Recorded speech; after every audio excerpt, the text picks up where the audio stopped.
Thousands of migrants remain stranded along the border between Belarus and Poland. They are right now attempting to enter the EU through Poland, but have so far been denied. So for more, let's go to Chris Reyes. She is tracking the story for us out of New York today. Chris, good to see you. Tell us a bit more about the situation on the ground.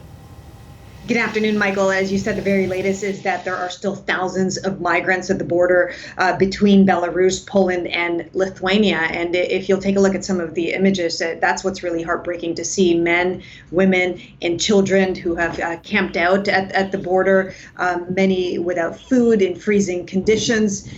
Today, we learned from Polish police that the body of a Syrian man was found in a forested area near that border. On Friday, several airlines took steps to limit the number of flights, people flying to Belarus from the Middle East, and travel agents in Iraq as well have said that Turkey and Iran had begun canceling tickets to Minsk for Iraqi, Syrian, and Yemeni passengers on Thursday. And just to give you some background and context on the story, in August, Belarus relaxed its visa policies, and that's when you started to see travel agents from places, from countries like Iraq and the Middle East, offering these packages to people who are wanting to get deeper into Europe to seek asylum and to use that point to get into Europe. And European leaders have criticized this move, saying it's a way to punish the country. President Joe Biden spoke on this topic yesterday and said that he's very concerned and they're watching the situation very closely. And interestingly, it's not just the U.S. president that we've heard from. We've also heard from the Russian President Vladimir Putin. He's actually weighed in on a threat that was made by Belarus. What's he saying, Chris?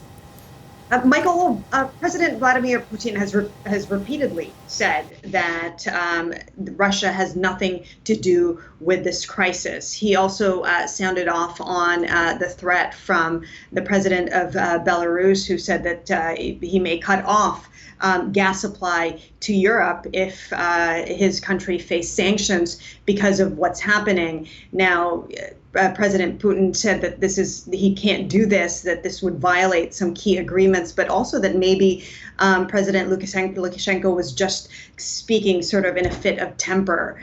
So again, the situation is getting very heated up. Well, we continue to track it. Chris, thank you. Appreciate the update. Our Chris Reyes in New York. Well, for more on this, we're now reaching out to Felix Kravatsik. He is a senior researcher at the Center for Eastern European and International Studies. He joins us right now in Berlin. Felix, thank you for being with us today. Good afternoon.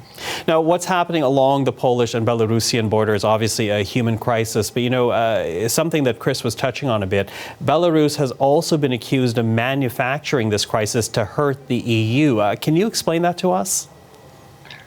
Yeah, Belarus knows that Poland is, first of all, kind of the weakest link in the European Union. Poland has had an ongoing crisis in its relationship with the EU over rule of law and a controversial judicial reform. So channeling these migrants towards Poland is kind of exposing that weakness. And Lukashenko also knows that there's no coherent migration policy and attitude in the European Union. So escalating the conflict through the topic of refugees is really hitting the European Union on a sore spot. And he's doing this to what? Retaliate for sanctions imposed upon him and his government? Yeah, exactly. That's the first argument. It's a revenge for the sanctions that were imposed. But there's more to that, and that is that it helps him to reconnect to his own population after the fraudulent election of August 2020. It now provides pictures to the Belarusian media where the European Union is seen as inhuman, where migrants are being pushed back from Poland back to Belarus. So that creates images that are very helpful for the Belarusian propaganda machine to be used to show that Belarus would not be doing this kind of action. And now the Belarusian president is talking about humanitarian aid that is being sent to the border with Poland so that Belarus appears superior in moral terms to the European Union. Mm-hmm. Now, Poland has not only had words for Belarusian officials, they've also accused Russia, more specifically Kremlin, of playing a role in all this. What can you tell us about that? We don't have any evidence about Russia being directly involved in assisting in this migration crisis. It's certainly the case that Russia takes, or the Kremlin takes pleasure seeing the European Union being divided over how to deal with that flow of people. But I haven't seen any evidence that the Kremlin is itself involved there. And also, it is a view that doesn't help the European Union in responding to that crisis, because then it would kind of make this moment even more geopolitical and restrict the scope for political maneuver even more. And the politics aside, of course, at the heart of this are people that are caught in the center of all this. We are hearing these disturbing stories. Talk to us about how many migrants are now camped out along the border. What kind of danger and struggle do they currently face? So the numbers are very hard to verify because journalists are not, and NGOs also are not allowed to access the border zones, but it's somewhere between 2,000 and 3,000 people that are currently stuck in the border zone between Poland and Belarus. That's the number that we hear.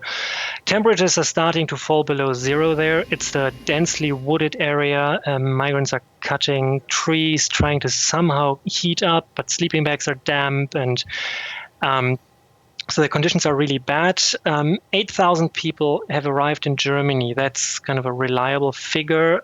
So probably we're talking about something between 15 and 20,000 people in total who are on the move between Belarus and aiming mostly probably to come to Germany. And originating in the Middle East, countries like Iraq, as they try to make their way into the EU. Couldn't the EU just allow, in particular, these people along the Poland-Belarusian border to cross and get them to safety?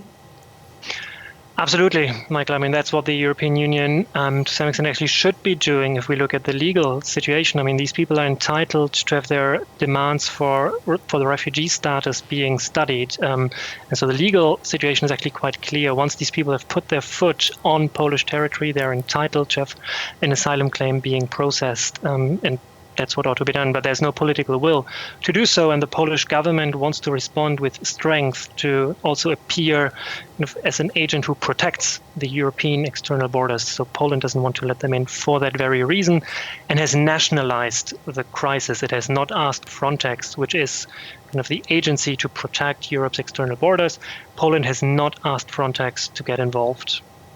So you have here elements of a geopolitical struggle, but also, more importantly, a humanitarian crisis that's forming along the border. Do you see any path to resolution to this anytime soon?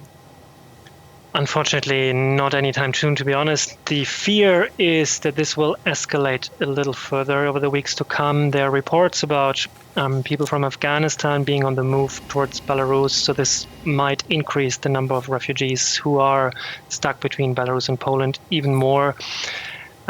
There's encouragement from especially conservative political actors in the European Union just to kind of protect the border with more force, but there are also splits within the European Union on that, with other more left-wing politicians asking that these people are let in. So the European Union is stuck. There's no agreement how to move forward. Poland is in a way autonomous to respond to that crisis because it's happening at its border. So the situation is very, very complicated to solve. And I'm afraid this humanitarian crisis will continue, and it's the people who are stuck in the border who will pay the price. Felix Kravatsik, thank you. We appreciate your thoughts on this very difficult story. Thank you very much.